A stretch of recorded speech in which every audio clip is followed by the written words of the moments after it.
la Torah, la Béchora et les Tehillim. Je vais le montrer tout à l'heure. Oui, oui, oui. Les Tehillim sont avec la Torah et la Béchora dès le départ. Donc, j'ai pas le temps de voir. Déjà dans le Bereshit, Bereshit, donc, donc ça fait 913. Si vous enlevez le Tav, vous obtenez 513, donc la Béchora. Si vous enlevez le Shin, ça fait donc 613, donc c'est Betorah dans la Torah.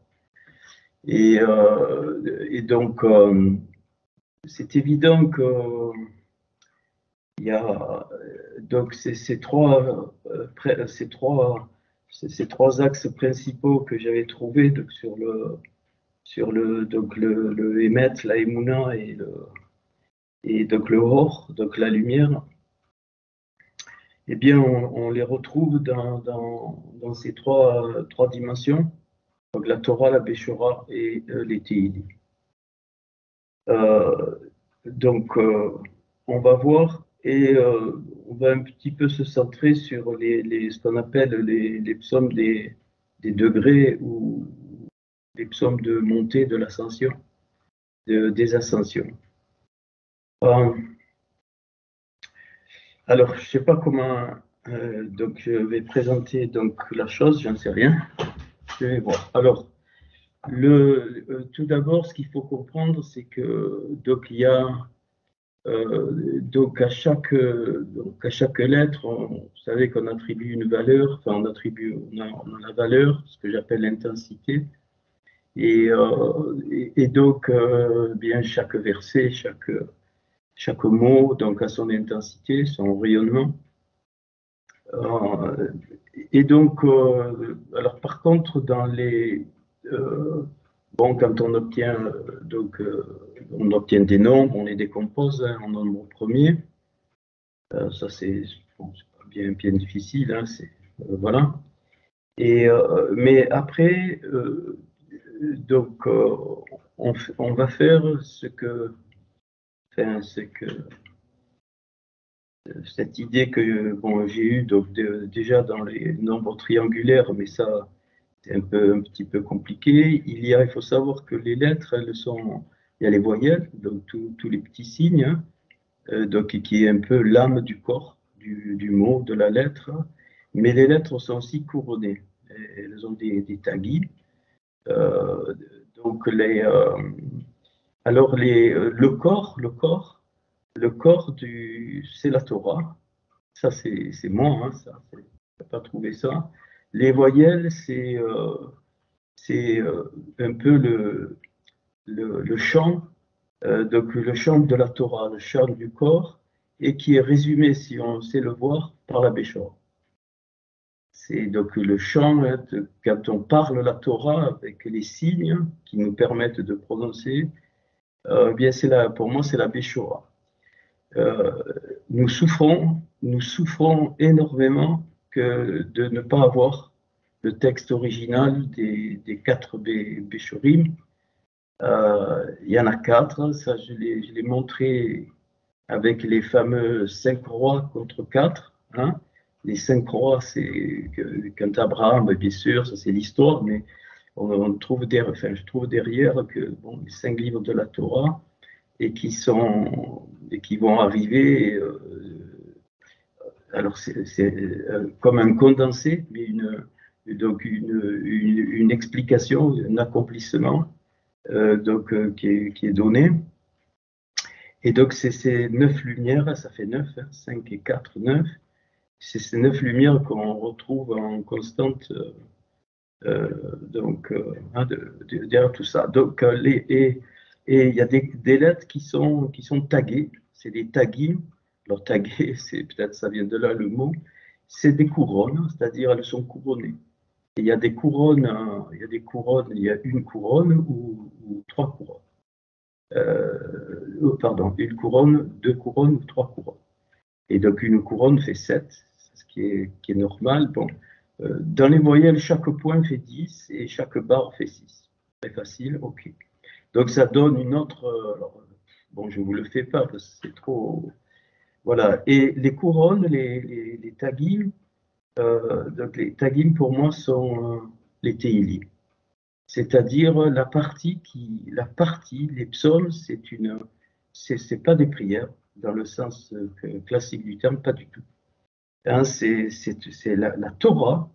Donc la Béchora, c'est le chant de la Torah. Et les Taggim, pardon, les Tehillim, pour moi, nous permettent de rentrer en connexion avec les mondes d'en haut.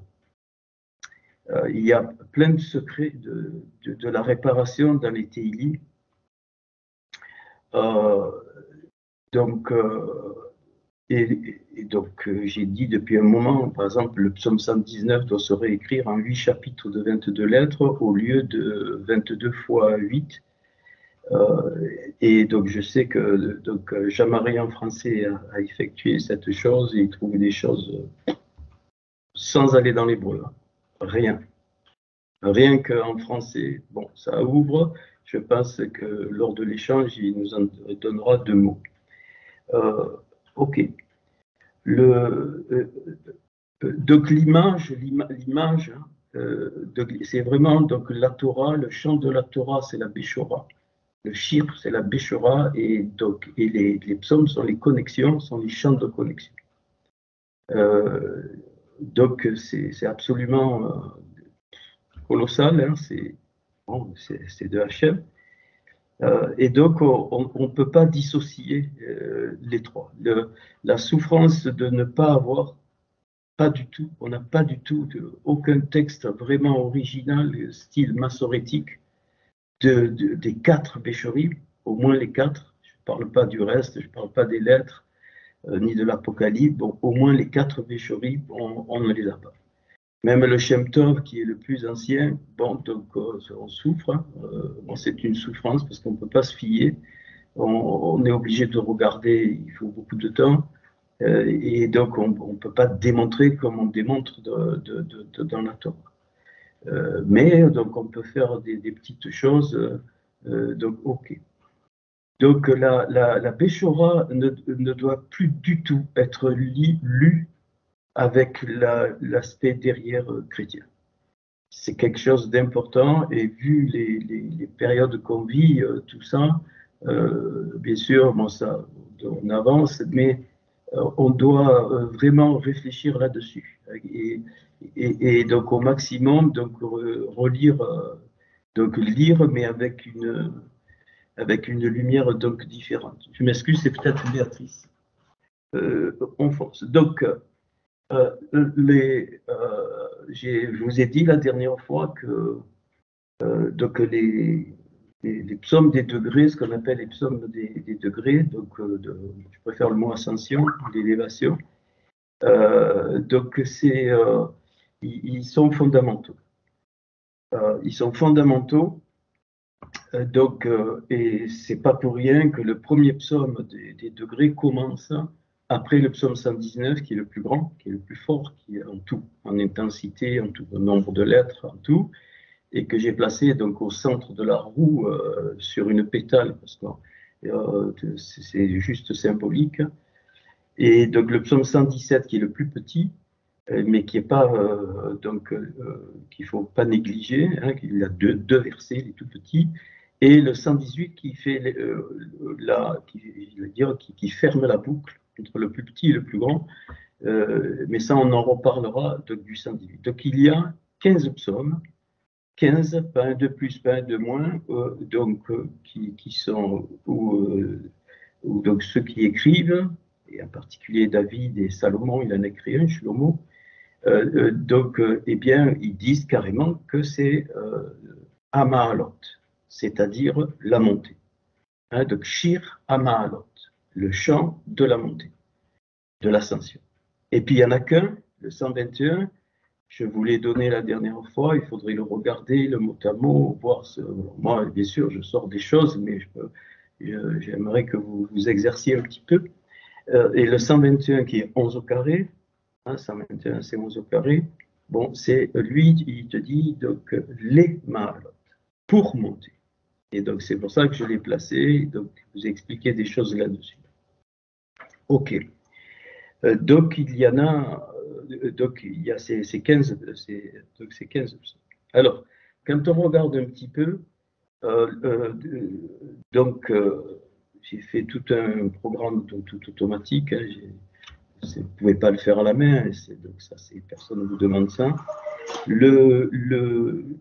Donc, ce que j'appelle donc l'équivalent d'une valeur, je vais vous donner un exemple, c'est qu'à partir de la décomposition d'un nombre en nombre premier, eh bien, on peut ramener tous les nombres à son équivalent à un nombre de la forme 2 puissance quelque chose que multiplie 3 puissance quelque chose. Tous.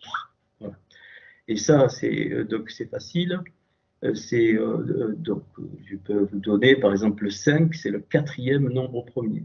Donc, au lieu d'écrire 5, l'équivalent de 5, ça va être 4. Et 4, c'est 2 au carré. Si je continue, donc 7, c'est le 5e nombre premier. Mais 5, c'est premier, mais 5, on a vu, c'est 4. Donc 7 est équivalent à 4, et ainsi de suite. Donc, et on monte, ça c'est des mathématiques.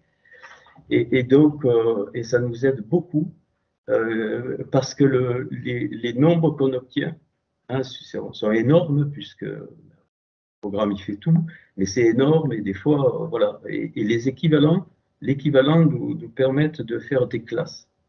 Hein, donc des classes d'ombres, donc de trouver des choses. Alors c'est ce que j'ai fait par rapport je vous explique très simplement. Hein. Évidemment, bon, ceux qui ne sont pas matheux, bon, ne prenez pas la tête, sachez simplement donc l'équivalent, c'est un nombre spécial que j'appelle l'intensité et qui est de tous les nombres de la forme 2 puissance quelque chose que multiplie 3 puissance quelque chose. Par exemple, 2 au carré, ça fait 4, 3 au carré, ça fait 9, 36.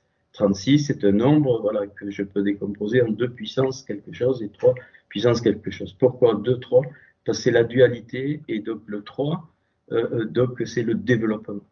Et donc l'équivalent pour moi est comme une semence, hein, une semence, et le nombre, c'est donc le déploiement, hein, c'est le déploiement de la fleur. D'ailleurs, on est dans la fleur de vie.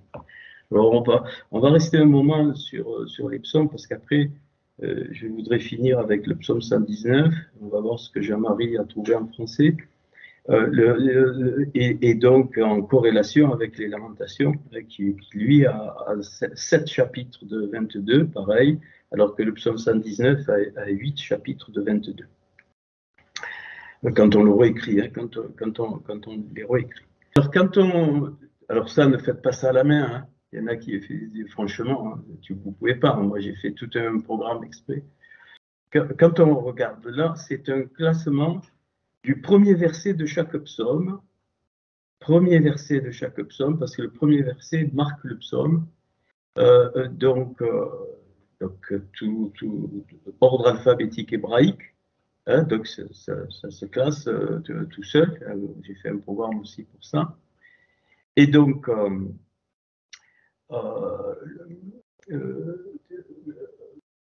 et ici, vous avez sous les yeux, vous avez donc les 14 premiers psaumes, vous voyez, hein, numérotés de 1 à 14, donc c'est Shir HaMa'alot, donc le chant de l'ascension. Il y en a 14, et puis comme le 121 ici, c'est donc Shir les Ma'alot, donc il est à part, il s'est mis dans l'ordre alphabétique, il est mis à part. Mais ce qui est intéressant, tous les psaumes qui commencent par Shir, il y en a 15.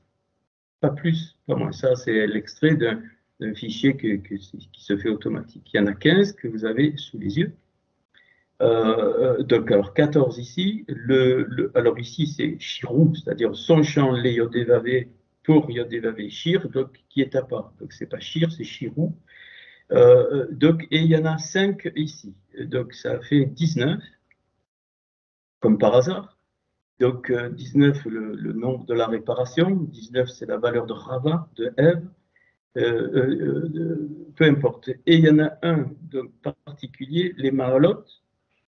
Donc, ça en fait, donc si j'enlève celui-là de particulier, le 121, ça fait 18.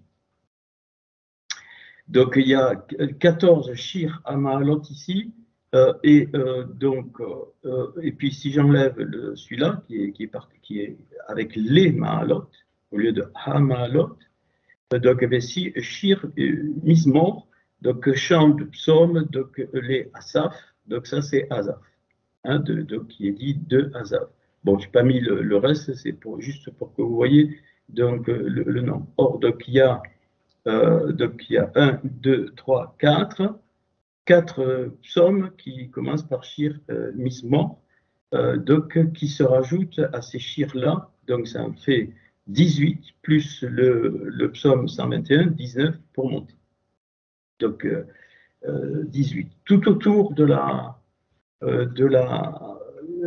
fleur de vie, enfin de la Magen David, tout autour, avant qu'il y ait eu la chute, si vous voyez donc 18 poissons, donc il y en a 3 sur chaque branche, mais c'est pas donc c'est pas caractéristique de ces 18 là, parce que c'est des poissons qui ont un nombre de versets, enfin, qui est pas divisible par 3. Or, donc là, j'ai tout confondu, mais c'est pas pour ça que je vous dis ça. C'est que ce nombre 18 qui raille la vie est important. Il y a 18 éléments dans la roue centrale. Dans chaque roue, il y a 18 éléments. Avant la chute, il y a 6 radios, petits poissons. Il y en a 6 autour, ça fait 12. Et puis les 6 poissons trilatéraux, hein, les tris, ça en fait 6, donc ça fait 18. OK. Donc, ce nombre 18 est particulier. OK. Eh bien, et vous voyez, ce que j'appelle, ce n'est pas la valeur, mais c'est la valeur équivalente, ici, du verset. Donc, vous voyez, tous ces nombres-là, si vous savez un peu, ils se mettent sous la forme 2 puissance quelque chose que multiplie 3 puissance quelque chose. Pas de problème. Par exemple, de 48, donc c'est 6 fois 8, donc, ou encore 3 fois 16, 16 c'est 2 puissance 4 et 3. 3 puissance 1 que multiplie 2 puissance 4. Ok, mais ce n'est pas le but. Donc ici. Et donc j'ai eu l'idée de classer tous les psaumes avec cet équivalent. Et alors c'est très intéressant. Et donc parmi ces 18, eh bien, comme le psaume 121 pour monter, il a l'équivalent de 192, donc j'ai regardé les 192. Ok. Donc ça, c'est que donc c'est tous les psaumes qui commencent par Shir et il n'y en a pas d'autres. Et il n'y en a pas d'autres. Voilà. Celui-là à part, Shir les Mahalot, donc je le redis, qui n'est pas Amahalot, vous voyez le et ici, c'est les Mahalot. Donc on prend ces Shir, et donc et je prends tous ces shirs qui ont une valeur de 192 ici. Donc une valeur donc, de 192 dans tous les psaumes. Hein, donc on en trouve 13. 13 psaumes qui ont un équivalent de 192 mais seulement 6 psaumes qui commencent par shir qui ont un équivalent de 192. Et là, c'est OK. Là, j'ai compris quelque chose. Et donc, ces 6, donc, Shir Amahalot, donc, ils sont à part. Il y a le psaume 123, verset 1, donc, psaume 123, psaume 122, psaume 127. Alors, 122, c'est Betsalav, avec la croix. 127, c'est Hatzalav, donc la croix. Je ne parle pas des chrétiens, hein, je parle de la croix que je vous ai enseignée. 121, 11 au carré, puis un particulier qui vient se placer là, psaume 48, verset 1. Comme ça, bon, il fait partie de la classe des 192, donc je l'ai laissé. Il y en a 6. Alors, mais je ne sais pas comment... Donc, il y en a 6. Et ces 6 psaumes sont en relation avec ce que j'ai trouvé récemment et que j'ai appelé les 6 protections initiales que Hachem a données dans le Gan Eden, dans le jardin Eden, pour l'accès à tous les mondes. Avant la chute, donc il y avait donc 6 protections. Alors il faut donc un peu chercher, et ces champs Donc c'est 6 champs, c'est 6 shir à Mahalot, enfin il y a 5 shir à Mahalot, donc les 5 mondes, et le 48, donc verset 48, c'est shir mismor, c'est-à-dire le chant du psaume, hein, c'est le chant du psaume. L'autre c'est un chant pour monter, hein, de l'ascension. Alors, bon, je vais pas faire la place avec donc la fleur de vie. Vous voyez que dans ces six champs, eh bien, il y en a donc deux qui sont multiples de 3 en verset, et le reste n'est pas multiple de 3. Ok, ici à côté, j'ai mis l'équivalent de la valeur du psaume. Alors, donc vous allez voir, c'est très intéressant. Donc là, il y a 292, deux psaumes qui ont un équivalent de 192, deux psaumes qui ont un équivalent de 288, et les deux autres, 576 et 768. Au passage, 576, c'est le double de 288. Or, le 288, c'est un nombre symbolique, c'est les 288 étincelles qui seront réparées. Quand Yaakov et Ésaü et Esav donc, se rencontrent, eh bien, donc, Yaakov, donc, il a, excusez-moi, il a 216 donc, étincelles, 216 c'est berroir, et alors, si je, ouais, 216, qui est 3 fois 72. Or, 216, c'est la valeur de Gvura, donc la rigueur, et 72, c'est la valeur de la recette. Et Salve, donc, il a les 72, et il lui fait des cadeaux. Et donc là, évidemment, c'est un sot, c'est un secret. Et pour que le nombre d'étincelles soit total. Donc, Yaakov représente donc, les Juifs, donc c'est la rigueur, 216 pourra, et donc Esav représente donc, la recette, la grâce, qui fait 72. 3 fois 72, ça fait 216, et la somme des deux, ça fait 280. Malheureusement, Esav, c'est Édom, hein, et donc Édom, c'est rouge, c'est là, donc ça a dégénéré, hein, et les Juifs aussi. Hein, et donc, des deux côtés, il faut donc cette réparation. Donc tout le christianisme est sorti de Ésaü, mais il fallait que ce soit bon, c'est-à-dire il transportait, hein, il transportait en lui, il transportait dans le secret donc le principe de la Béchora et Jacob, le principe de la Torah. Et David, c'est le principe des psaumes des Téhilim. Ok. Alors, je vais peut-être pas faire maintenant les versets parce que donc il faut expliquer. Alors, vu ça, eh bien, il faut remonter au jardin d'Éden.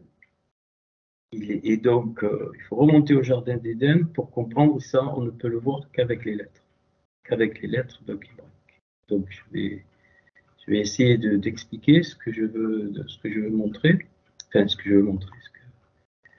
Donc ça, on verra ça tout à l'heure. Alors voilà.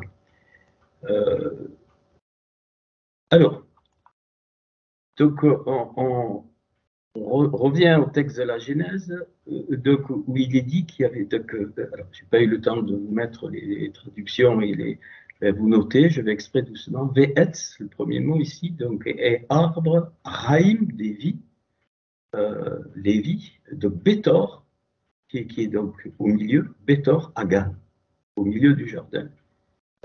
Et juste donc avant, il y avait. Alors, je vous signale que, bon, je ne l'ai pas mis, mais vous me faites confiance, il n'est pas parlé des arbres bons à manger. Il est parlé l'arbre. Le principe de l'arbre qui était bon à manger, il y en avait plusieurs dans le jardin, mais ce n'est pas au pluriel. Il n'y a pas etzim ou etzem, pas du tout. Il y a etz, donc des nahar, donc, qui étaient agréables à la vue, et donc il n'y a pas de pluriel. Donc, et ça, donc, en valeur, vous me faites confiance, je ne l'ai pas sorti, mais le verset qui parle des arbres succulents à manger, et agréable à la vue, on obtient exactement 611, la Torah. Ça veut dire que donc, dans ce Gan Eden, la Torah était vivante. Les lettres étaient vivantes. Et donc, c'est pour ça qu'il y avait l'arbre de vie, Etz Raï, et ici, Ve'etz Adaat Tov Vera. Donc, l'arbre de la connaissance du bien donc, et du mal. Alors, ce sont on peut pas, vous ne pouvez pas continuer à réfléchir à avoir un arbre de vie, c'est pas ça du tout. Hein, ce sont des symboles très forts donc de vie, c'est des principes très forts. Et là, je montre que dans ce passage-là, on va trouver la Béchora, la Torah et les Tehillim. Alors déjà, donc Araïm Betor Hagan. Donc, la vie, les vies, c'est pluriel, Chaim, c'est pluriel, Betor, au centre, donc du Hagan, valeur numérique, je l'ai mis en couleur, ici, 559. Je n'ai pas décomposé 59, ce n'était pas le but, mais vous pouvez le faire. Et ça, c'est Veme Beshora. Je ne m'amuse pas, hein. Veme Beshora, ça veut dire donc, c'est ce qui vient de la Beshora. Ça, c'est de l'hébreu de la Torah. Veme Beshora, c'est ce qui vient de quoi? Des vies qui sont au centre du jardin. Donc, l'arbre des vies, évidemment, il transporte tout, parce que tout est en graines, mais son principal développement, c'était donc la vie qui est dans la Torah, mais qui est parfaite, qui est développée donc, par la semence qu'il y a dans l'arbre de vie. Quand je regarde le mot Chaim ici, là, le Ret et le Yud, c'est Chai, c'est la vie. Donc, je vois un Yud qui est fondamental. Donc, cette petite lettre qui représente la semence, mais qui représente la main aussi. Donc, ça, j'ai montré comment. Hein, et surtout, le Ret ici, donc ce Ret, c'est une barrière, c'est une protection. Le Ret 8, donc c'est une protection, c'est une surnature de la protection. Je voudrais vous dire quelque chose qui est important. Vous avez jamais pensé que si, puisque donc Hachem a créé le mal, hein, il a créé le mal, c'est des versets explicites de la Torah, mais peu importe, et qu'il y a donc un être qui a dégénéré et qui est le véhicule hein, du mal.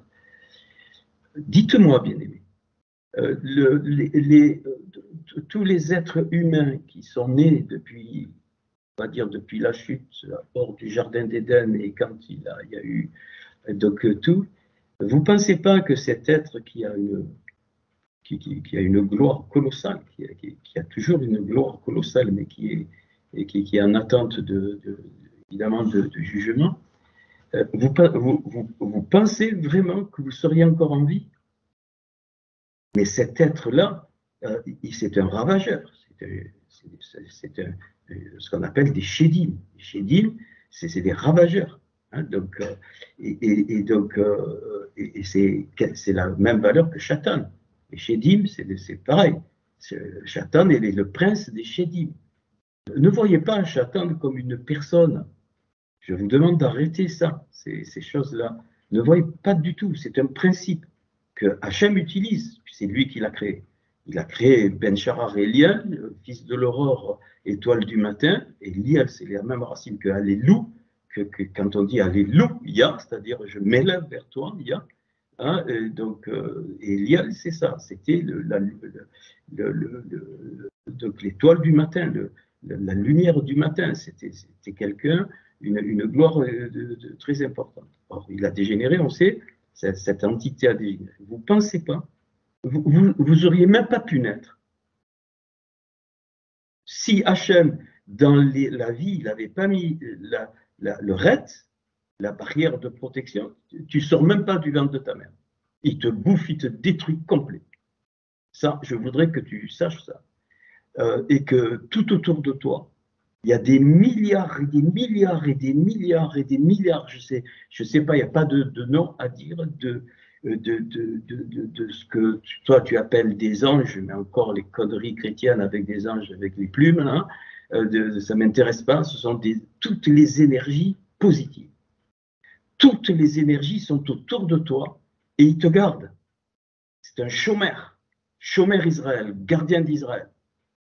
Et ça, non seulement toi, pas parce que tu es croyant, pas du tout, parce que tu es un être humain, tu es un être adamique qui est sorti du principe d'Adam.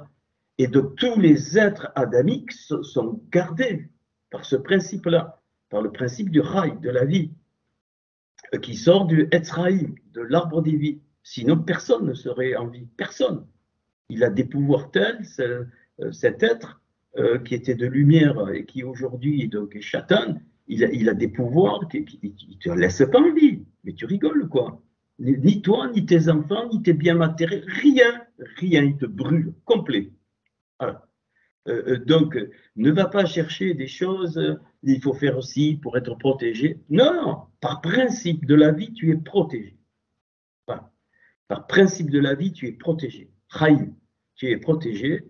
Et donc, la chute, évidemment, a entraîné des ouvertures qui font, je l'ai montré par la roue, des ondulations qui ne devraient pas y avoir. Donc, je peux expliquer un peu plus tard hein, ce que tu appelles un démon, et les gens ils deviennent malades avec ça, surtout mais il faut arrêter avec ça. Un démon, ça n'existe pas, au sens chrétien du terme, ça n'existe pas. C'est un souffle négatif. Et tous les souffles positifs qui sont autour de toi, eh bien, combattent sans arrêt, comme les globules rouges et les globules blancs. Mais il faut des globules blancs, sinon la vie, tu peux pas. Tu peux pas vivre sans globules blancs. Donc, il faut du mal pour que la vie, ne me demandez pas pourquoi, mais c'est la même chose. C'est ce que j'ai trouvé. Voilà. Donc, il y a un combat constant des énergies positives autour de toi.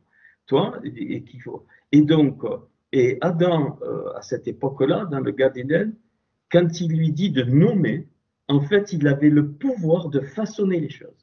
En fait, quand il a nommé, il n'a pas vu la chose, il a façonné. Il a façonné les oiseaux, il a façonné les poissons, c'est lui qui les a façonnés. Pourquoi? Parce qu'il utilisait, il avait la dimension des quatre mondes je n'ai pas dit qu'il avait créé, hein, j'ai dit qu'il a façonné, qu'il a donné forme. Voilà, il a donné forme aux oiseaux, donc c'est un principe, il n'était pas comme nous. Il n'avait pas des doigts, un corps, des intestins. Non, c'est le principe adamique et il a donné forme à tout. C'est lui qui a donné, ce principe adamique a donné forme à tout. Tout. Et il a utilisé quoi? Toutes les énergies autour de lui. Et ces énergies, c'était quoi? C'était l'énergie des lettres dans le Gan Eden, dans le jardin d'Éden. Voilà, ça c'est ce que j'ai trouvé. Et donc, et il connaissait la Béchora, mais pas dans le sens les livres, il n'y avait pas d'écriture, hein, dans le sens vie, c'est-à-dire, voilà, hein, donc ce qu'apporte la Béchora en plus, il avait tout. Hein, Adam, il avait tout, absolument tout. Il avait les trois, Torah, Béchora et Teilim, mais il n'y avait aucune forme. Aucune forme, ça n'existait pas. C'était en fait les énergies donc, autour de lui. Donc, et si je prends donc Ve'etz Araim, donc Betor Hagan, à part que j'ai fait une erreur, mais je ne pense pas, donc ben, le tout, ça fait 725 en haut, et ça, le tout, ça fait de Betorah, Yodevave Elohim, dans la Torah de Yodevave Elohim. Yodevave Elohim, c'est ici, il faut bien comprendre, c'est qu'une représentation des caractéristiques de Hachem. C'est pas Hachem. Hachem ne peut pas avoir de nom. Ça n'existe pas. Hachem est Hachem. Tout sort de lui. C'est juste une représentation pour nous. Yod et Vav et qui va apparaître la première fois.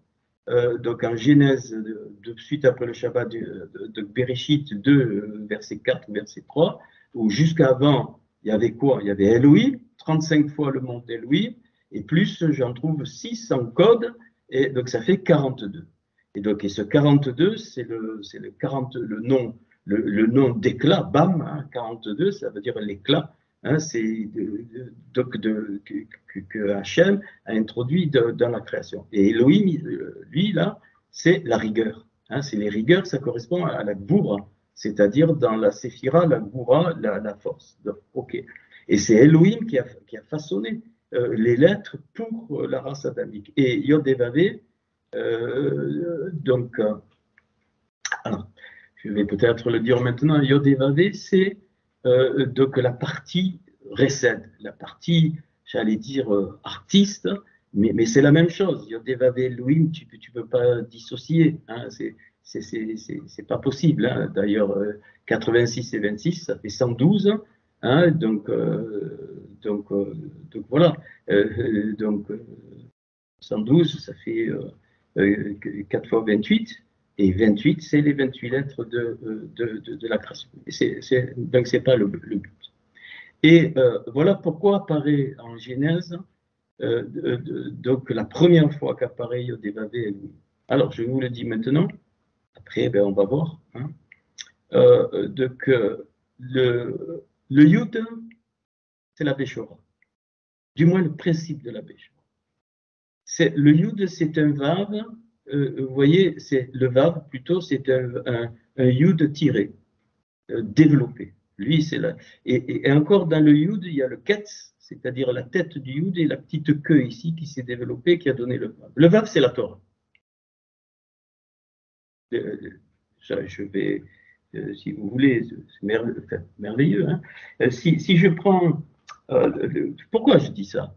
Si je prends la 611e lettre du Bereshit, donc elle tombe en Genèse 1,14 et c'est le Lamed ici d'Elohim. Mais ce Lamed, il est pourvu d'un petit point en haut qu'on traduit par Elo, je ne l'ai pas mis là, et ce petit point c'est un Vav.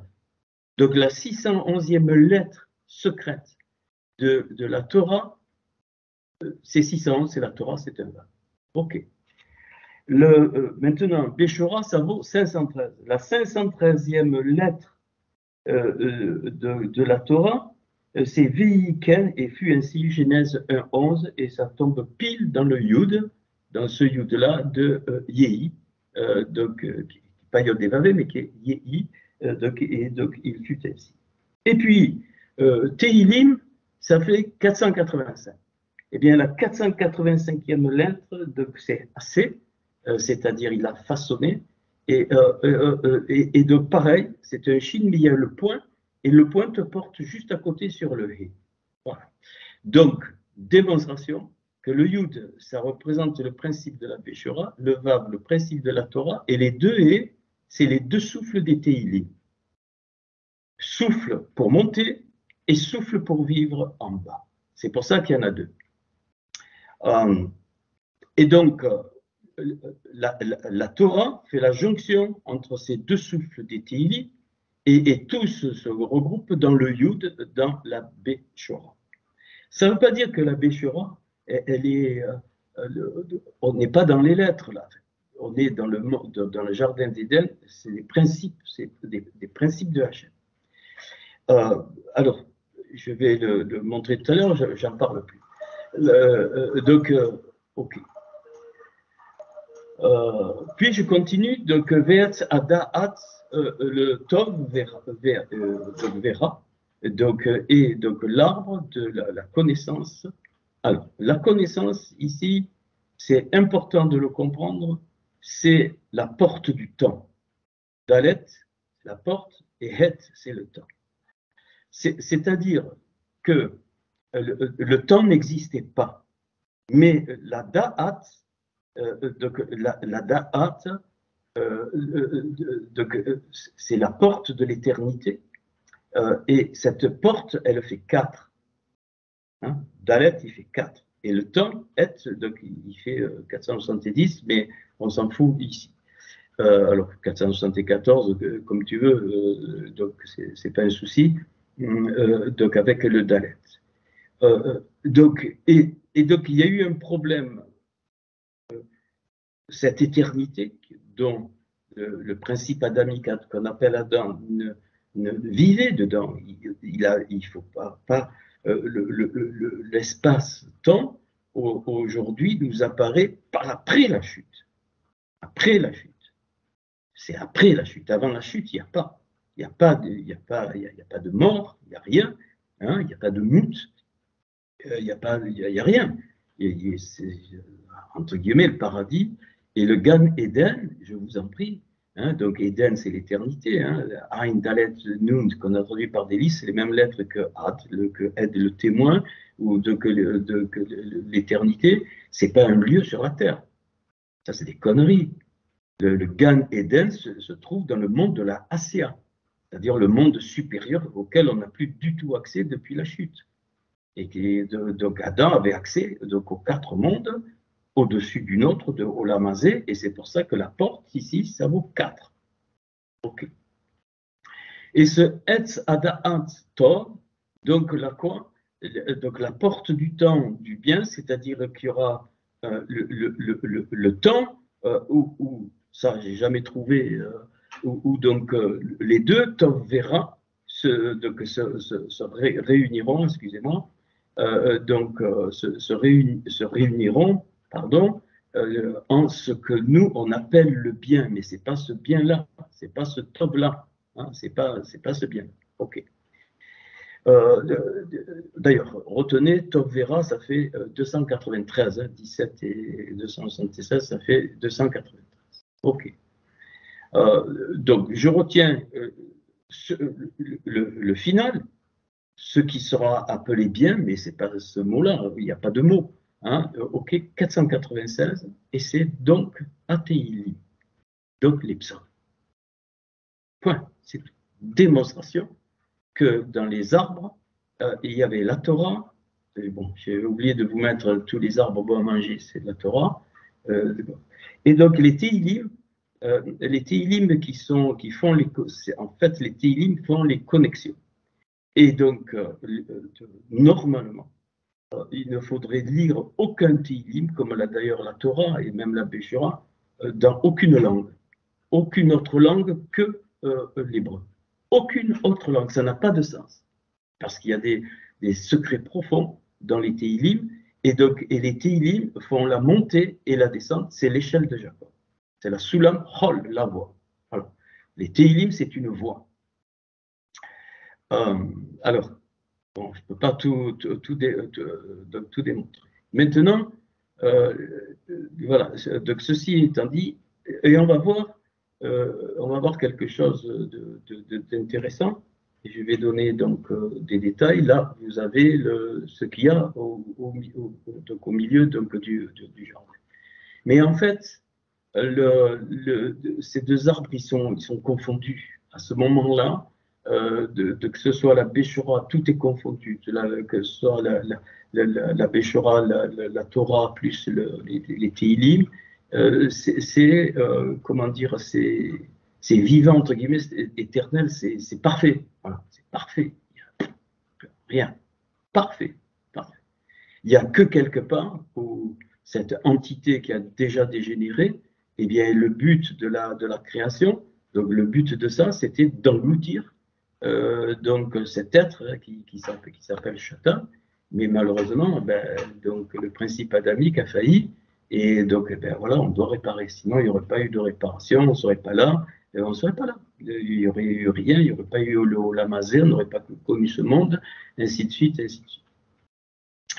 Et c'est pour ça que c'est merveilleux de comprendre que donc, les roues que je vous ai montrées, qui sont la fleur de vie ou les roues d'Ézéchiel, il y a des principes de vie, de mouvement, mais aussi des principes de protection. Et c'est ici, hein, voilà, avec la lettre, c'est le Kraïm. Et ces protections, grâce au psaume, j'en ai dénombré 6, mais en fait, chaque 6 se divise en 3, enfin se divise en donne 3, et c'est pour ça que ça fait 18. Mais je ne vais pas vous faire donc les détails. Et ces protections, donc ces 18 protections, qui sont la valeur numérique de Rai, c'est-à-dire Ret et Yud ici, ça fait 18, eh bien, on va aller dans les détails petit à petit. dans les détails, on va voir ce que c'est. Là, je vous donne simplement donc des fondements. OK. Alors, bon, vous allez être peut-être surpris. Comment on fait pour démontrer, enfin, comment on fait donc, ça, c'est pareil, s'il faut la clarté. Enfin, et donc, quand il a pris, donc, il lui dit Mi igid lecha qui erom ata. C'est-à-dire, mais qui, alors nous, en traduire, qui t'a appris que tu es nu? Alors, qui, c'est pas qui, là, c'est car. Hein, là, j'ai fait, donc, Jean-Marie, tu m'enverras les corrections pour corriger le fichier. Hein, donc, ça, c'est copier-coller. Bon, voilà. Qui, ça, c'est qui, mi, qui, igid, appris, lecha, pour toi, car, erom, ata, car toi, tu es nu. Et ce qu'il faut remarquer, c'est que quand, avant, donc, ils étaient nus et ils n'en avaient point honte, le mot, c'est celui-là. C'est aromim. Ils étaient nus, c'est le mot arom. Et quand il est dit que Chatan était le plus rusé des animaux, c'est exactement le même mot que ça, arom. Pareil. Arom veut dire rusé, perspicace, une intelligence humaine qui peut être très forte, mais, comment dire, quelque chose de pas positif. Hein, c'est OK. Alors, au passage, c'est... je ne peux pas tout faire, mais je pense qu'il y en a qui sont en train d'être contents. Là, ces 4 lettres-là, Aaron, donc, ou même avec lui, ce n'est pas un souci. Si tu regardes bien, tu vois le début, Aaron, Ain et Resh, tu permutes, c'est Ra, c'est le mal. Donc, donc ici, Aromim, donc, ils sont nus, mais ils sont protégés du mal, parce que le mot mal, il est inversé.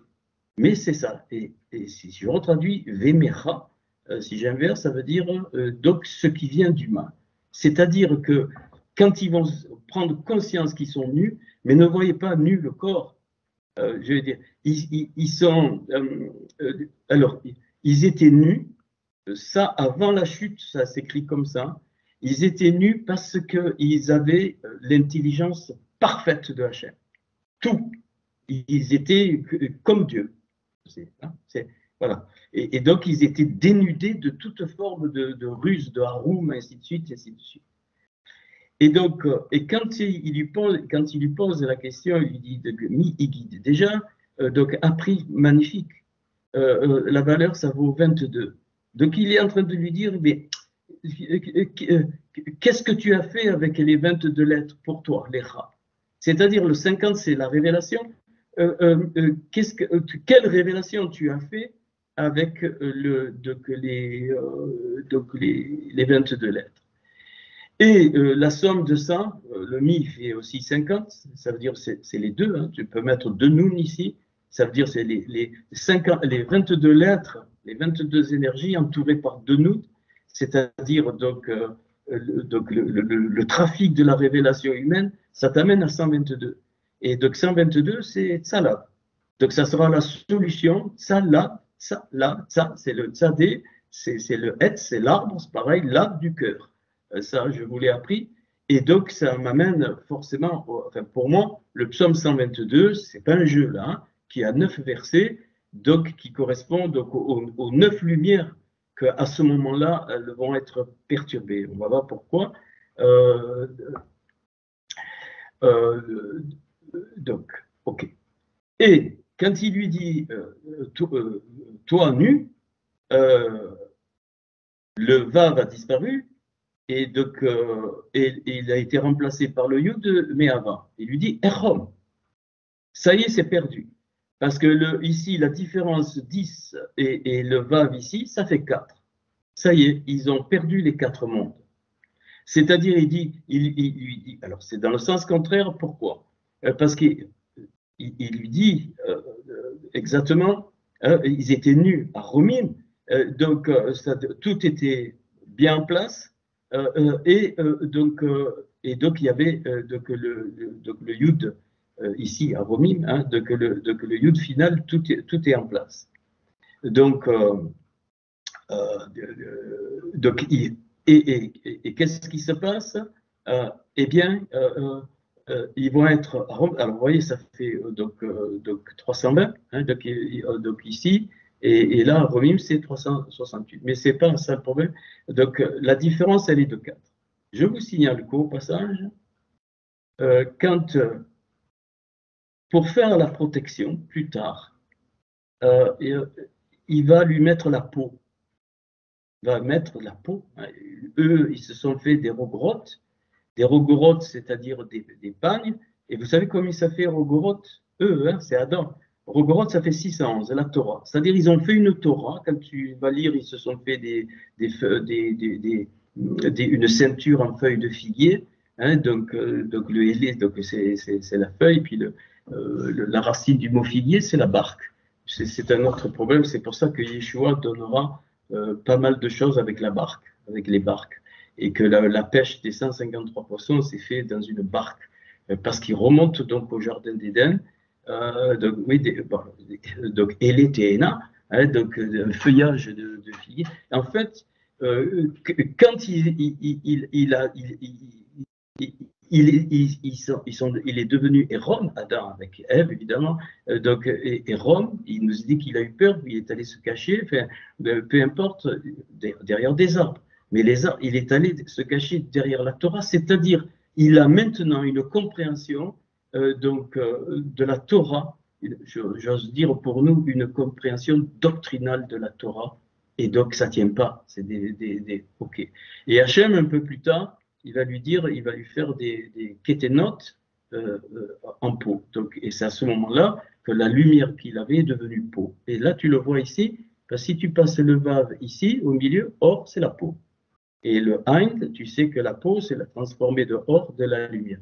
Donc il a perdu les lumières, il a perdu la lumière, et donc Hachem, dans son recette, dans sa très grande bonté, il va passer le vav ici pour qu'il ait une peau, la peau qui protège le corps. Mais notre âme a une peau, tu ne la vois pas. C'est la peau de ton âme, c'est la lumière. C'est une lumière résiduelle qui est restée et qui fait que tu es ce que tu es. Donc, le but du Mashiach, donc ce qui est venu amener il y a 2000 ans, on va dire comme ça, c'était, si tu regardes bien, c'est que tu trouves la peau de ton âme. Et c'est pas pour rien que Satan, il emploie peau pour peau. C'est Satan qui l'emploie dans Job. Il dit peau pour peau. Si tu, hein, il va te renier. Donc ça vient de là, peau pour peau. C'est-à-dire non seulement la peau physique, mais même la peau de l'âme. Et donc la peau de l'âme est une protection. C'est une protection, et c'est pour ça que tu ne peux pas être détruit. C'est parce que ton âme a une peau. Quand je dis l'âme, l'ensemble, et c'est pas pour rien que la graine, elle a des écorces, comme des clippas, des écorces autour, ça protège, la peau te protège. Là, c'est pas dans le sens négatif. Hein. Ici, c'est dans le sens positif. Bon, je ne veux pas trop m'attarder là-dessus, sinon je parle. Et il lui dit, regarde, c'est car nu-toi. Ça fait 756. 756, c'est exactement B. Yeshua Mashiach. C'est-à-dire, il lui dit maintenant, il te faudra la révélation de la réduction du Adam Kadmon qui t'a fait naître, qu'on appelle Yeshua, et qui est le Mashiach, c'est-à-dire il te faudra donc la sagesse qui sort de la roue. Voilà. Je ne parle pas du tout du Messie chrétien et des bêtises qu'on a entendues. Mais alors, pas du tout. Vraiment pas du tout. Donc, n'allez pas chercher des choses que je ne dis pas, je le précise, parce qu'on est des anciens religieux chrétiens, il y a encore toute cette merde dans nos têtes, et donc, moi, j'en veux plus. Donc, ici, donc il lui dit, voilà, toi nu, c'est-à-dire tu te rends compte qu'effectivement, hein, tu auras besoin de quoi? De cette huile, Mashiach, donc, et du Yeshua, donc de la délivrance. Yeshua, c'est la délivrance, et ça fait 756, parce que Yeshua Mashiach, ça fait 749 plus 7, B.A. Yeshua Mashiach, ça veut dire avec le principe de Yeshua Mashiach, ça fait pile 756. Ok. Maintenant, pourquoi je mets et ça va beaucoup nous aider quand je parle de la réinstallation, de la réparation, ça va beaucoup nous aider pour de la suite et trouver des choses dans les psaumes. Eh bien, là, je te montre dessous, là, je suis en train de te montrer, après je reviendrai sur le reste, Shir Amaalot, donc les chants pour monter, donc sont liés à cette histoire, entre guillemets, qui n'est pas une histoire, qui est un principe. Alors, regarde. Ici, donc, Shir, le chant, d'accord? Shir. J'ai rajouté le bet avec, mais ce n'est pas un souci. Donc, Shir Amaalot. Ça, c'est les 15 psaumes de Amaalot, enfin les 14, et puis l'autre, c'est les Maalot pour monter. OK. Tu les vois?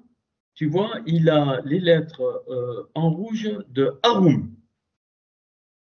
Ain, Resh, Mem et le Vav. Ici. Ain, Resh, Vav et Mem. Donc, le chant pour monter, c'est de retrouver la nudité, entre guillemets, dans le Gan Eden. C'est-à-dire toutes les lumières des arbres, de l'arbre, de l'Etzraïm, la date, le Tov Vera. Donc, ces 15 psaumes sont des clés, donc il faudra les étudier, même en français. Je vous en prie, vous allez apprendre des choses. Ok. Et quand tu regardes ces lettres, Shir Amaalot, donc tu les vois. Je les ai mis en rouge, c'est Harum. Ain, Resh, Vav et Mem. Ici, Harum, et cet Harum-là, c'est avant la chute. Ain, Resh, Vav et Mem. Ok, alors c'est ok. Magnifique. Eh bien, si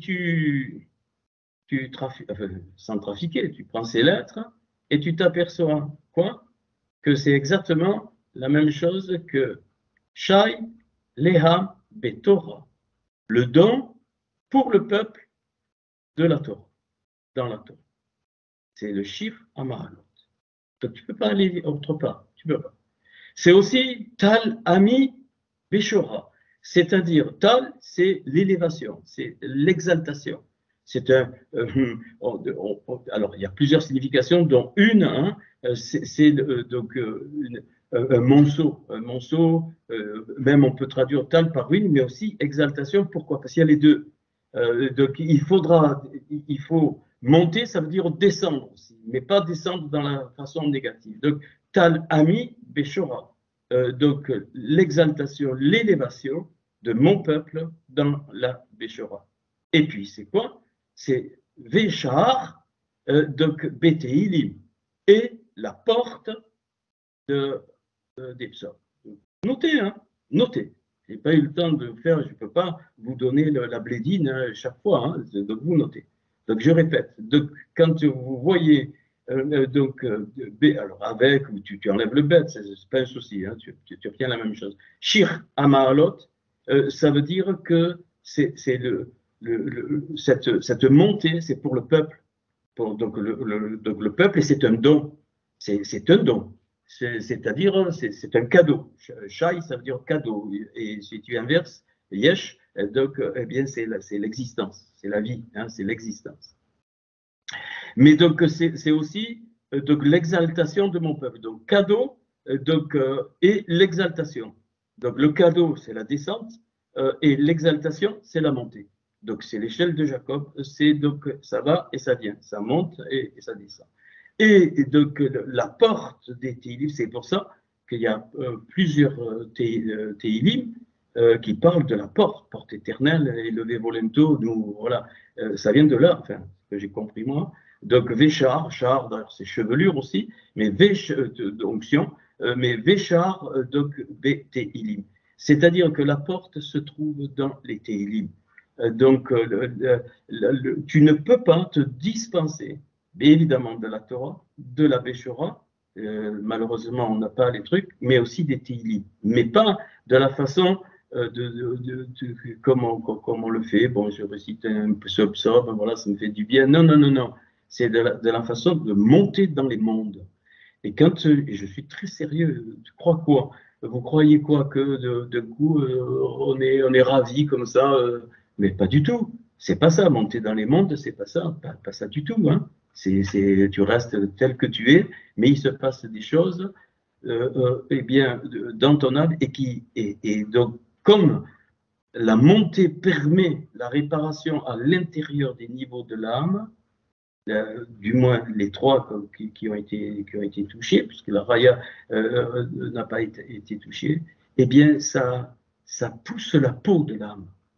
Ça la pousse et ça la remet en lumière.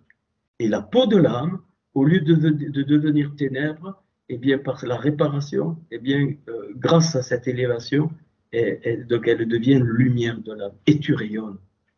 C'est pour ça qu'il y a des gens qui rayonnent, tu ne sais pas pourquoi. Parce que la peau de l'âme est de plus en plus petite. Elle revient comme c'était dans le jardin d'Éden avec toutes les lumières qu'il y avait.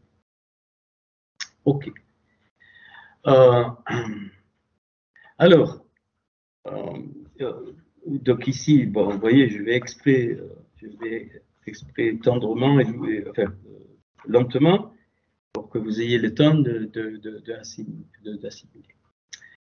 Alors, si je reprends donc le mot Arum ici, ou donc Arumim, hein, c'est donc ils étaient nus.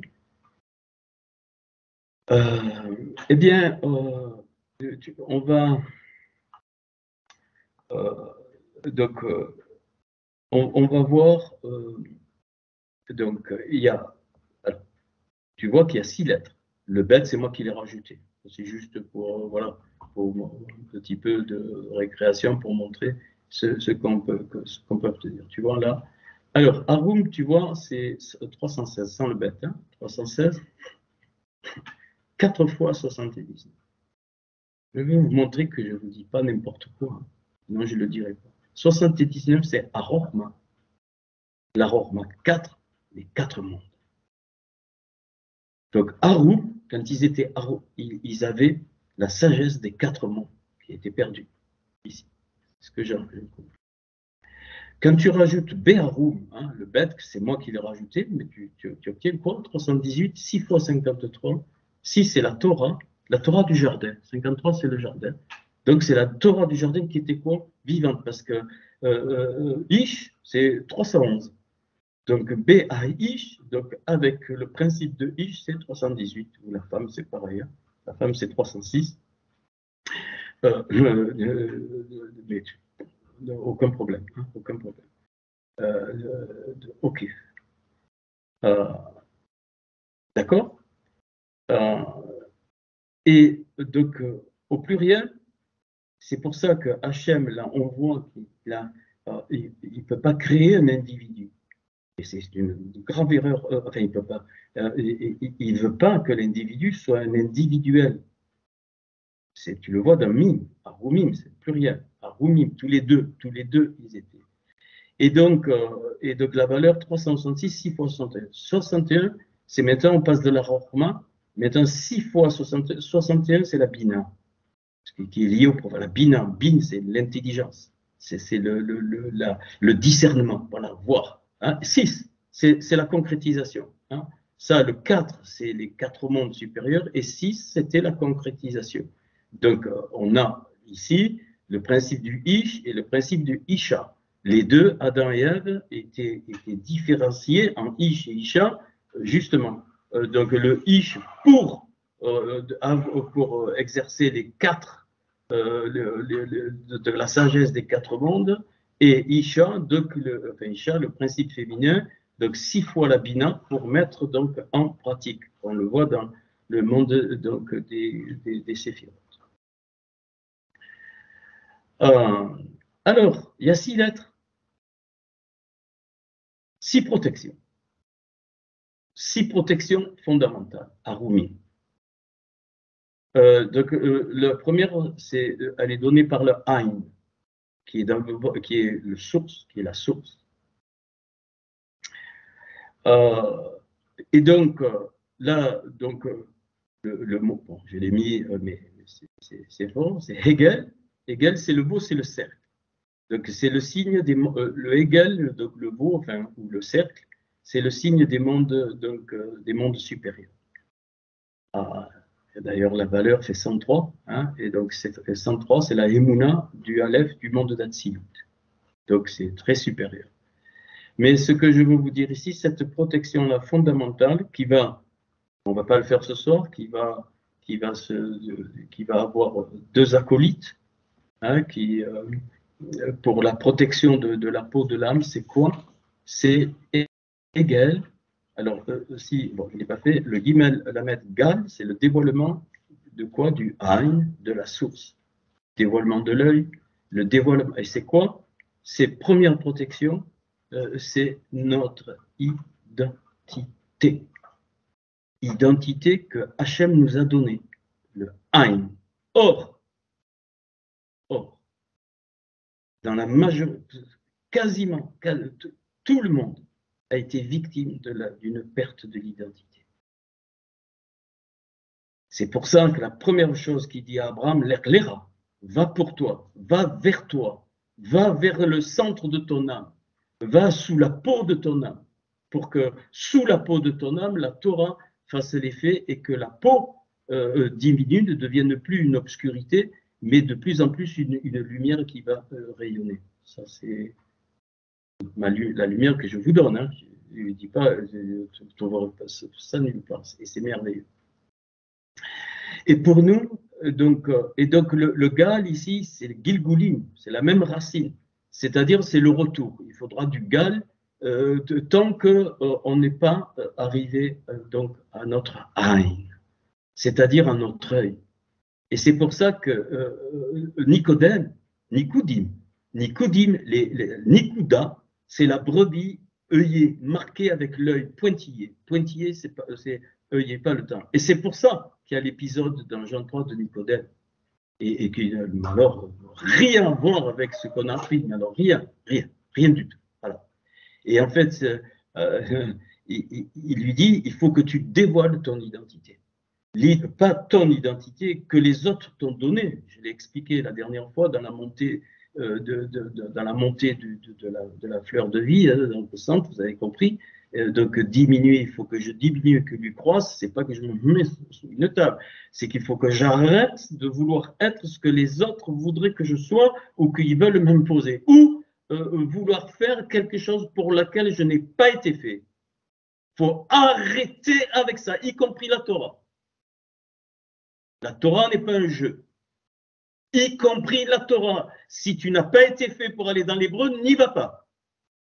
Vraiment, contente-toi du pshat, du mot amour, réjouis-toi et tu vas monter. Hein. Tu vas monter. Hein, c'est pas un privilège. Je ne comprends pas. Voilà. Et ça, c'est encore l'état d'esprit religieux chrétien. On veut faire comme. Alors, on veut être ministère, on veut être ci, on veut être là. Et ce n'est pas ton identité. Tu es en train de perdre le Ein. Donc, tu es en train de quoi? De perdre la protection et tu vas devenir Hérom. C'est-à-dire, le Vav disparaît, la jonction ne se fait plus. Et tu le remplaces par un Yud, mais un Yud humain. Il faut comprendre, les lettres sont magnifiques, là, magnifiques. Hérom, tu dégringoles. Tu comprends pas ça, qu'à un moment donné, ça posera problème. Si tu ne comprends pas comment c'est monter dans les mondes, ce n'est pas une technique religieuse. Pas du tout. C'est eh bien accepter que la Torah que tu entends, même si tu n'y vas pas, qu'elle fait l'effet d'un œil qui regarde à l'intérieur et qui développe toutes les énergies qui ont été froissées, c'est ça la réparation, qui ont été perturbées, qui ont été ondulées. Et à ce moment-là, la peau de l'âme, elle diminue et tu rayonnes. Tu rayonnes qui tu es, qui Hachem a voulu que tu sois. Et il y en a qui veulent faire des choses pour que quelqu'un qui eh bien, approuve ou autre. Mais personne n'a approuvé quoi que ce soit, rien du tout. Rien. Donc l'étude, c'est pas que l'étude de la Torah, dans le sens comme je le fais moi.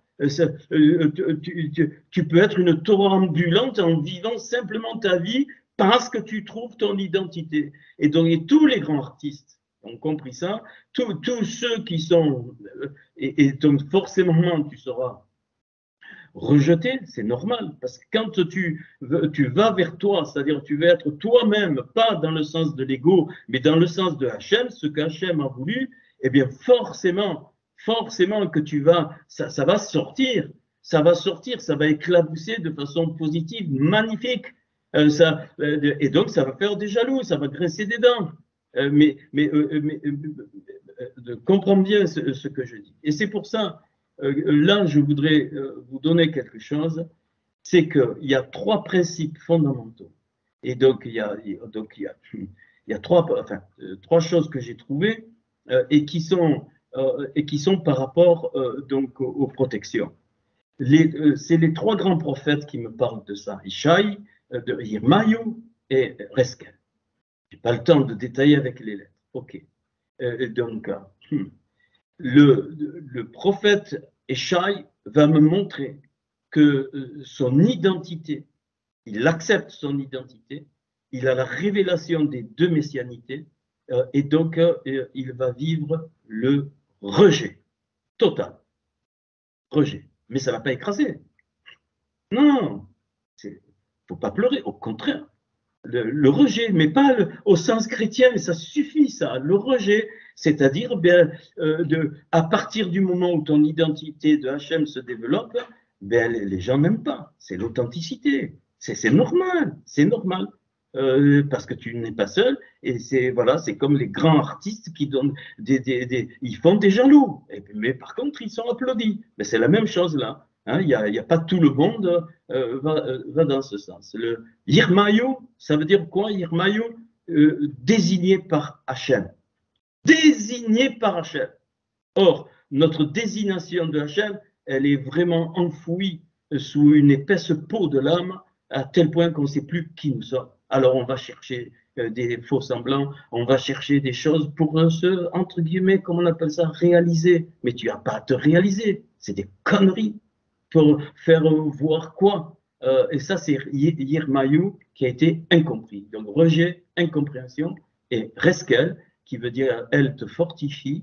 Hein, donc, c'est la peau. Hein. Là, je suis en train de te parler du développement de la peau. C'est quoi Dieu te fortifie, pardon.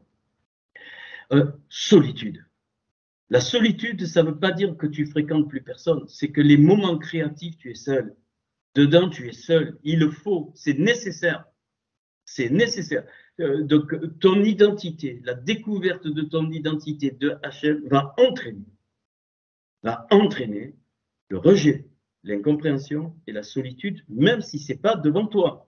C'est un principe à cause de la chute. Là, on y est. Là, à cause du Hegel. Hein, Hegel. Donc, pour retrouver la protection de notre identité. Et donc, Job va vivre les trois, Job, qui veut dire persécuter, qui veut dire aussi, c'est la même lettre que venir, hein, c'est les mêmes lettres, mais venir vers quoi va pour toi, venir pour toi, c'est-à-dire donc que le mal, le rat, eh bien, soit inversé pour que tu retrouves le haroum du jardin d'Éden. Et Job va vivre les trois choses, le rejet, l'incompréhension, la solitude. Et Hachem va le gâter de trois filles. J'ai donné un message, j'ai écrit un message là-dessus. À l'époque, c'était empreint encore de religiosité, c'est pour ça que je ne vous l'envoie pas. Et c'est ce que j'ai appelé les trois filles donc de la souffrance pour l'identité, comme les plus belles créatures de toutes les créatures belles, pour venir telles qu'elles sont, elles souffrent. Une perle dans une huître, l'huître elle souffre, le papillon, la chenille qui devient papillon, elle souffre. C'est ça que je suis en train de te dire. Donc, aller vers ton identité, donc c'est pas faire des choses, hein, c'est vraiment laisser que je dis, et Yod va avoir 3 filles, donc Kétia, Kerenapuk et de Guillemima. De Kerenapuk, corne de splendeur. C'est-à-dire ta peau, elle devient une corne de splendeur. Keren, c'est la puissance du rayonnement. Rien, personne ne pourra te toucher un seul millimètre si Hachem ne le permet pas. Rien. Même s'il grince des dents contre toi, c'est ce qui est dit dans les psaumes, hein. Dans beaucoup de psaumes, hein, voilà, tout ça, bon, c'est des secrets. Kétia, eh bien, c'est la plante aromatique. Hein, l'odeur de ton identité, ce que tu émanes aromatique. Kétia, ça veut dire que ça a été broyé. C'est-à-dire ce que les autres veulent que tu sois, c'est broyé. Et c'est là que tu deviens heureux. C'est pour ça que dans le premier psaume, tout premier psaume, le psaume 1, David dit « Achéri, heureux is l'homme, achéri ». J'allais dire qu'il résume tout dans le psaume 1, enfin, j'exagère, mais achéri, heureux, et c'est la même racine que shir, que le chant. Heureux, comment tu es heureux? Quand tu es toi-même, quand tu retrouves la protection du Aïn initial de l'origine. Alors là, tout sort, hein, donc c'est pas un problème. Et Yemima, donc Yemima, c'est les jours. C'est pareil que le Yomin, la racine du Atik Yoma, hein, c'est Yemima, mais qui veut dire la colombe. Yemima, ça veut dire, eh bien, les choses tous les souffles. Alors, on verra dans la vie où je place ce que j'appelle les psaumes des souffles. Hein, tu vas être étonné, hein, les psaumes des souffles qui te permettent d'être Yemima. Donc, Yemima, ça veut dire que une Yemima, c'est une colombe. Yemima, ça veut dire colombe. Hein, donc, Yona, le mot, mais ça a donné donc Yemima. Et donc, ça veut dire quoi, Yemima? Ça veut dire qu'il n'y a que dans la solitude, comment expliquer, qui est une grande joie, que tu vas pouvoir donc créer quoi? Créer les choses pour lesquelles Hachem t'a fait. C'est ce que la Béchora appelle les œuvres préparées d'avance. C'est ça. C'est pas les conneries qu'on a entendues. C'est les œuvres préparées d'avance. C'est-à-dire, eh bien, c'est ce que vraiment Hachem a mis en toi qui se développe. Tu n'as pas besoin de le montrer, hein, ça se voit tout seul. Ok. Puis la deuxième protection, le Resh ici, c'est Régel. Alors, les deux, Égel et Régel, tu les as dans, justement, la vision d'Ézéchiel avec les roues, hein, donc où il voit les pieds des veaux, Régelim et Gélim, les pieds des veaux. Il voit les pieds des veaux. Ils avaient tous un pied droit, ainsi de suite. Et Régel, c'est la marche. Alors, c'est quoi par rapport... Alors, regarde.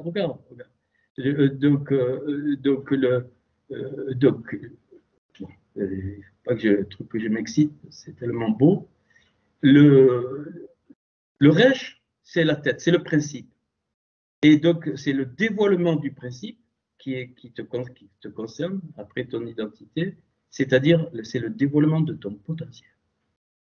L'identité et le potentiel que Hachem. Pourquoi? C'est lui qui l'a mis, c'est le Resh. Bereshit, il a tout mis dans le Reshit, le prémisse, qui est un prémisse de quelque chose. Quand tu vois les deux premières lettres, Ain et Resh, c'est quoi? Ça veut dire étrange. Étrange au sens formidable, au sens grandiose, au sens voilà, ça dépasse les capacités humaines, ça les dépasse parce que tu vas vers toi, tu vois le Ain, il est avant le Resh. Et si tu regardes bien, si tu inverses les lettres, tu obtiens quoi? Le mal. Ra. Tu obtiens le mal. Donc le mal, c'est la perte de ces deux protections qui vont ensemble. Protection de l'identité, donc le dévoilement de l'identité. Plus personne dévoile son identité. Tout le monde fait comme les autres, ainsi de suite. On n'aime pas la différence. Tout ce que tu veux, tu peux tout mettre. Et tu as un exemple devant toi. Partout, alors, en particulier dans toutes les religions, un désastre total, une perte totale de son identité et évidemment sans l'identité, tu peux pas dévoiler le potentiel. C'était ces protections-là, elles étaient dès le jardin d'Éden. Les deux autres, donc ici le même, donc ça va en faire 4, c'est ce qu'ils ont perdu, hein, Maïm, donc c'est l'eau, c'est la royauté, 90 l'air. La royauté, là c'est le peuple, Yam, c'est la mer, c'est le peuple. Donc ça c'est l'individu, et ça c'est entre guillemets la collectivité. C'est pas un bon mot, mais c'est Maïm. Donc Maïm, ça veut dire donc tout le peuple. Donc l'individu n'a de sens que donc, par rapport donc évidemment au peuple, parce que c'est l'ensemble. Hein. Et évidemment, c'est pour ça qu'on reprend un truc dans ce contexte-là. Il y a plus de joie à donner qu'à recevoir. C'est pas des conneries, pas du tout. C'est que en allant vers ton identité, en faisant le gal du reste, c'est-à-dire de ton potentiel, eh bien, ça va donner à tout le peuple. C'est pas pour toi. Et pareil, toi, ben, si tout le monde fait ça, tu vas recevoir aussi. Parce que c'est tout le monde. Tu vois, c'est vraiment l'opposé du principe hein, ça c'est à moi, ça je fais. Pas du tout. Donc c'est Maïm, c'est l'eau. Et enfin, donc alors tu vois le même ici, et puis le même sophite, le même final, eh ben, c'est Am. Donc c'est le potentiel du peuple. Ça c'est l'identité du peuple, Maïm, la royauté. Royauté, il est roi, c'est un peuple roi, pas dans le sens terrestre, c'est un peuple roi il était roi, Adam était roi. Hein, et donc Am ici, donc c'est le potentiel donc du peuple. Donc et si tu regardes bien, donc ici tu obtiens Ein Mem. Donc et ici tu obtiens Mem Yud. Donc Miam, c'est-à-dire qui est mon peuple. Voilà. Et donc, et quand il lui dit qui a pris pour toi, hein, car nu toi, eh bien, il lui dit voilà, tu as perdu ces 4 protections que je viens de donner, plus 2 qui sont fondamentales, le Vav, la Torah, c'est-à-dire la vraie signification de la Torah que Adam avait, qui était une Torah ambulante, et donc le Yud, donc la Beshora. Et c'est pas pour rien que le nom de Hachem, c'est Yod et Vav et. Yod et Vav et. Alors, et donc là, tu as les 9 lumières dont je vous ai parlé, il y a 9 lettres, et ces 9 lumières sont pour l'intérieur de ton âme. Bien sûr qu'elles vont aller à l'extérieur, mais c'est la poussée pour l'intérieur de ton âme. Et donc, c'est les 3 Aleph que je vous ai appris, les 3 et les 3 souffles là, c'est Emet, Emouna et Hor. Ça, c'est les 3 souffles. Le Vav, c'est la Torah, Yud, c'est la Beshora, et les 2 ici, donc c'est les Teilim qui te permettent de monter et de descendre, monter, de descendre, de monter et de descendre. Ok. Donc voilà. Donc les psaumes des montées, les psaumes de l'ascension, te rendent Arum, nu, pas sens physique, pas sens non, pas nu, on s'en fout, nu, ils te sentent dépouillé.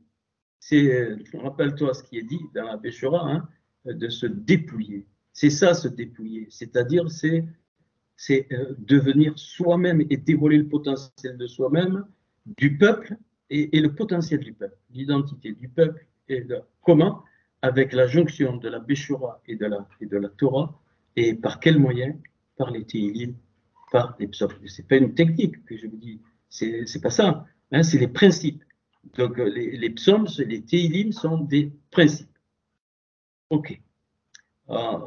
D'ailleurs, bon, ici, donc on le voit, je vous l'ai montré. Okay. Et donc, tu vas relire vraiment d'une autre façon Donc ces psaumes, et puis tout. Alors, je ne sais pas si le retourne, c'est fou, ça, donc ça c'est fait. Maintenant, si on alors vous voyez, je réécris donc ces 6, donc, et chacun des 6, ici, premier verset, vous les trouverez, vous avez la protection que je viens de dire. Protection, donc du Ein, du Resh, donc, et des deux mêmes, et le Vav et le Yud. Oui, oui, je suis très sérieux. Alors, vous voyez qu'il y a ces deux versets, donc le psaume 121 et 48, premier verset. Alors, ne le faites pas à la main. Franchement, vous perdez du temps. Hein. C'est pas le but. Moi, j'ai fait un programme, il a fait tous les 150 psaumes, hein, tout en 3 secondes, même pas. Voilà, tout est sorti, tout est. Bon, après, donc il faut étudier. Mais vous voyez qu'il y a la même valeur 288, psaume 48, verset 1, et lui, il commence par Shir, clair, mais Mismor. Donc, et Mismor, c'est psaume, hein, Mismor, ça vient de Zamar chanter, hein, donc jouer. Mais ce qui est intéressant, c'est la valeur 293. 293, c'est Béaretz, c'est-à-dire sur la terre, dans la terre. Et Aretz, en le voyant, donc tu le relis, Béaretz, Bet et Aleph. Donc, Aleph Bet, donc le père de quoi? De Retz, de sa volonté que personne ne connaît. Ratson. C'est ça.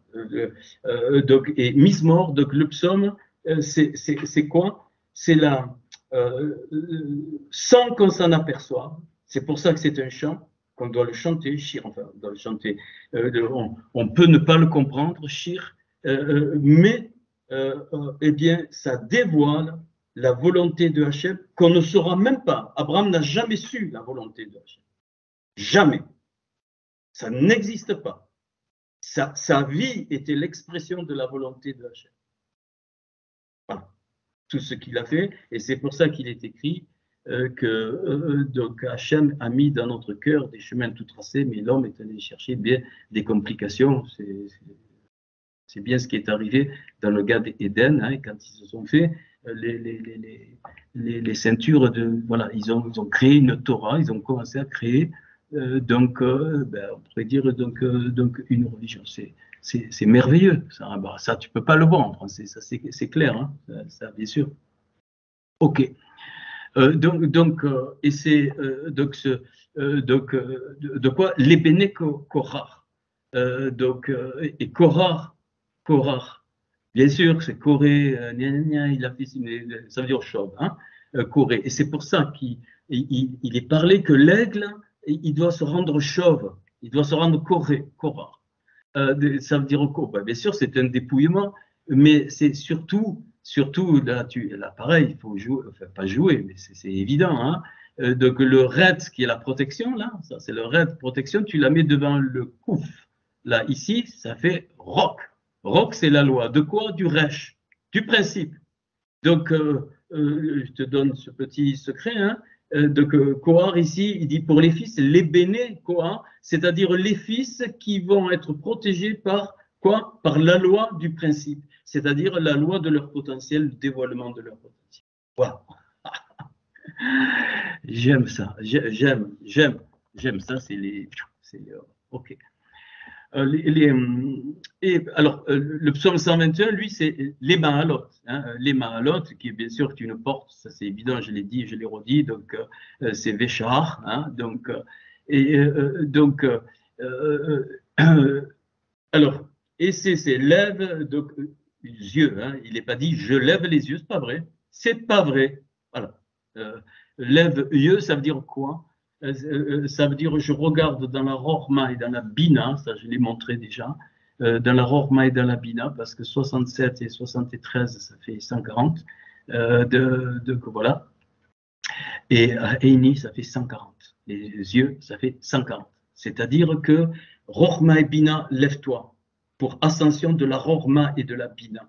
Hein, et la Rorma et la Bina, donc, représente ce que j'ai dit donc tout à l'heure, hein, à propos de la nudité, entre guillemets. Et ça fait aussi, vous voyez, l'équivalent du psaume, c'est 288, comme le psaume donc 48. Bon, je ne vais pas trop vous, vous asséner de valeurs. Donc, elle a Rim, donc vers donc les montagnes. Et donc, alors la montagne, c'est 205, hein, c'est Bepara, c'est-à-dire dans la création, mais c'est aussi, ça représente les monts de quoi? De la Torah. Mais Ein, c'est de rien, ça veut dire avec un rien. Yavo, donc vient quoi? Pas du tout salut, c'est Ezri, c'est le secours. Hein. Az, alors là, le secours, c'est quoi? Regarde, tu le décomposes, c'est Ein, Zain, c'est Az, la puissance de quoi? Du Resh et du Yud, qui est le rayonnement. Yah, c'est la lumière qui est donc la puissance de la lumière rayonnée, c'est-à-dire la puissance de ton identité. Je ne vais pas tout faire. Puis les deux autres, alors 576, c'est 2 fois 288. Bon, je vous ai mis les valeurs. Et puis allez-y en français, allez regarder tranquille. Faut pas vous presser. Donc la Teïla, donc maintenant on revient à Mahalot. Donc il dit Shamarti, donc qui se réjouit de quoi? Alors lui, c'est de David, les David, Shamarti se réjouit. Et 758, c'est référence au Mashiach. Voilà. C'est-à-dire que dans ce troisième, il découvre l'identité du peuple qui est marquée par le Shamarti, je me réjouis. Vous savez, il y a un autre Inématov, hein, c'est un des psaumes d'ascension qu'on a chanté comme ça. Voilà, à qui il est doux pour des assemblées, des frères, d'être donc ensemble. Et alors, bon, je vais donc un peu vite, mais il faut avancer.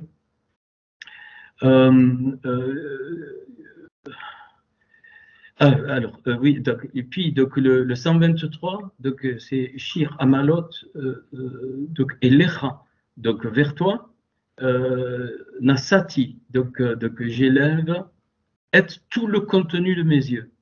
C'est quoi? Tout à l'heure, on a vu les yeux, c'est la Horma et la Bina, mais là, c'est le développement de la Horma, de la Bina, et c'est communautaire. Pourquoi? Parce que Et Aini, ça fait 541, et 541, c'est Israël.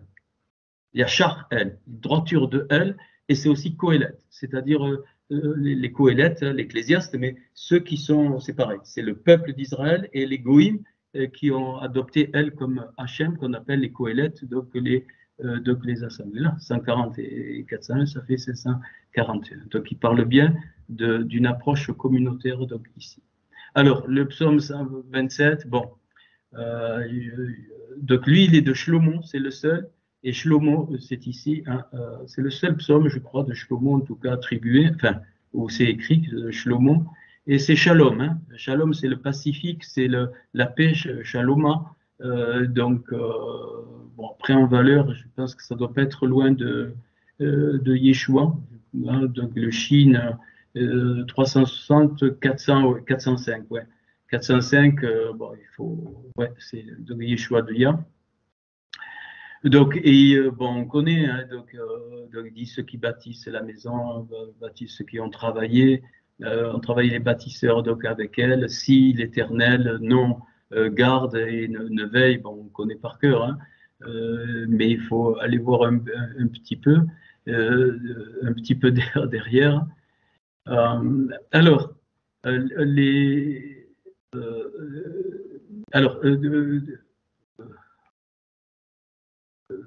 oui, alors, bâtir la maison, regardez. Donc, Ivne, donc Beit, 412 et 67, ça fait 479, c'est Adat, la connaissance. Adat, c'est 474, Adat, la connaissance. Qui y avait dans le Gan Eden? Hein, donc, c'est ça, bâtir donc, la maison, c'est retourner entre guillemets, dans cet endroit. Très beau, Yeshemar, 55 fois 10, 550, garde quoi? C'est l'épouse. 10 fois, c'est l'épouse qui accomplit les 10, tous les 10. Hein.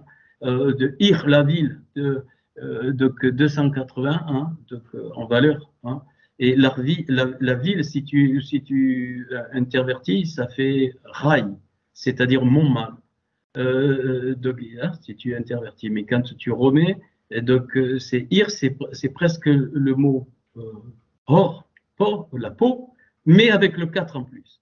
Avec le yud, c'est-à-dire c'est la reconstruction de la peau de l'âme hein, qui reprend donc, le yud. Donc la ville ici, donc ça représente ça. Donc shav, donc bon c'est petit, c'est en 20. Donc sheked, sheked, alors ça c'est la kedusha. Sheked 404, c'est la kedusha. C'est-à-dire c'est là on est au dévoilement du potentiel de l'assemblée. Donc Shomer, c'est à Israël, c'est-à-dire donc pour Israël et donc et voilà. Alors le psaume 127, c'est alors il faut bien comprendre. Tu peux le relire tranquillement, mais le psaume 127, tu vas retrouver le rétablissement de l'unité, préfigurée de l'unité par la croix, que j'ai enseigné, donc des trois fondements émettent Emouna et Or. Ok. Bon, je crois que je vais arrêter parce que voilà, bon, voilà, tu as alors, et tu vois que c'est les deux psaumes finaux, ils reviennent 192 et les deux 192. Tout à l'heure, c'était 288, 288, c'est les quatre protections. Et le centre, c'est la Torah, donc, et la Béchora, et évidemment, donc les psaumes sont là, hein, c'est en train de travailler les psaumes. Voilà, rien qu'avec le premier verset, après il faut lire, il n'y en a pas beaucoup, 6 psaumes, ils ne sont pas très longs, tu peux les lire et tu vas apprendre des choses, même en français, c'est encore mieux avec l'interlinéaire.